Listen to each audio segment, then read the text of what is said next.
Әбілқасымова және тағы басқалары математика 5-ші сынып 1-ші бөлім нөмірі 4-ші есеп.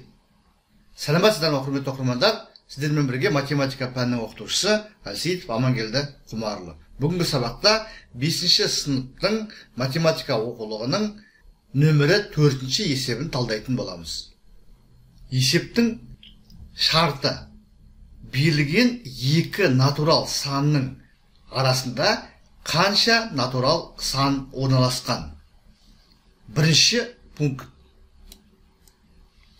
7 және 23 сандар берілген. Осы екі санның арасында неше натурал сан орналасқан? Барлық сандар тауып көрейік. 7-ден кейін 8, одан кейін 9, одан кейін 10, сосын 11, одан кейін 12, одан кейін 13, сосын 14, 15, 16, 17, 18, 19, 20, 21 және 22. Келесіден 23 ол берілген санның өзі, ол аралыққа тиісті емес. Сонымен қанша сан екендігін санайық. 1, 2, 3, 4, 5, 6, 7, 8, 9, 10, 11, 12, 13, 14, 15. Сонымен 7 мен 23 сандардың арасында барлығы 15 натурал сан бар екен. Сонымен бұл пункттің жауабы 15. Әрине біз бұл жағдайда берілген екі санның, дәлірек айтқанда 7 мен 23-тің аралығында қанша натурал сан бар екендігін барлық сандарды тізіп жазу арқылы анықтадық. Ал егер берілген екі санның айырмасы өте үлкен болатын болса, яғни арақашықтық өте үлкен болатын болса, онда барлық сандарды жазып отыру көп уақыт алады. Сондықтан бұл есепті шешудің енді дайын формуласын көрсетейін. Егер n k-дан кіші болатындай, n және k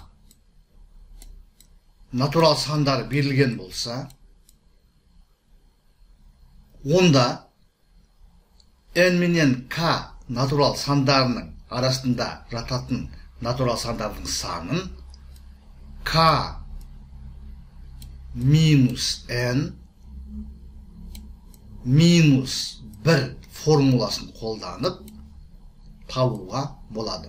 Бұл жалпы тәсіл және бұл оңай тәсіл. Яғни, егер n кіші k болатындай екі натурал сан берілсе, онда n мен k-ның арасында k минус n минус 1 натурал сан болады екен. Осы ережемізді жоғарыдағы есепті шешуге қолданып көрейік. Сонда бізде k-ның орнында 23, n-ның орнында 7 тұр. 23 минус 7 минус 1 өрнегін аламыз. Есептеу керек. 23-тен 7-ні азайтсақ 16 болады.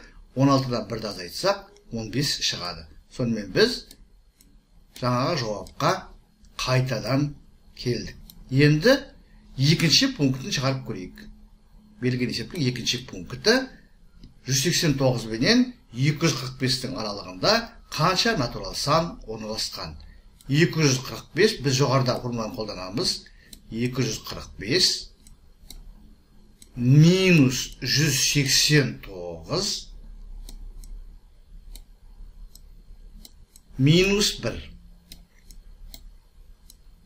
245-тен алдымен 189-ды, содан кейін 1-ді азайтсақ, бізде 55 деген жауап шығады. Сонымен берілген 189 және 245 сандарының аралығында дәл 55 натурал сан орналасқан. Тап осы формуланы қолданып, енді үшінші пунктті шешуге кірісеміз. 1332 минус 1002 минус 1. 1332-ден 1002 азайтса 330 болады. Одан 1-ді азайтамыз. 329 шығады. Сонымен бұл пунктте есептің жауабы 329 болады. Сонымен, құрметті оқырмандар, біз бүгінгі сабақта берілген екі натурал санның арасында қанша натурал сан орналасқан деген сұраққа жауап бердік. Оқулықта берілген есептің 3 пунктін толығымен талдадық. Әрине, берілген екі санның арасында орналасқан барлық сандарды тізіп жазу арқылы есептің жауабын табуға болады. Бірақ бұл екі санның арақашықтығы үлкен болған жағдайда оның барлығын жазып отыру көп уақыт алады. Сондықтан дайын формула жаздық. N k-дан кіші болатындай n және k натурал сандар берілсе, осы екі санның арасында орналасқан натурал сандардың санын табу үшін k-дан n-ді азайтамыз. Шыққан нәтижеден 1-ді азайтып, біз есептің жауабын аламыз. Егер материал ұнаса лайк қойыңыздар, каналға жазылмаған оқырмандар болса, каналға жазылыңыздар. Мен бұдан әрі де математика мен математикалық сауаттылықтың материалдарын талдап, каналға жүктеп отыратын боламын. Егер сұрақтарыңыз болса, комментарийға жазыңыздар. Мен әдеттегідей әрбір сұраққа ұсыныс пікірге ескертуге, уақытымен және нақты жауап беруге тырысатын боламын. Зейін қойып тыңдағандарыңыз үшін көп-көп рахмет. Келесі кездескенше.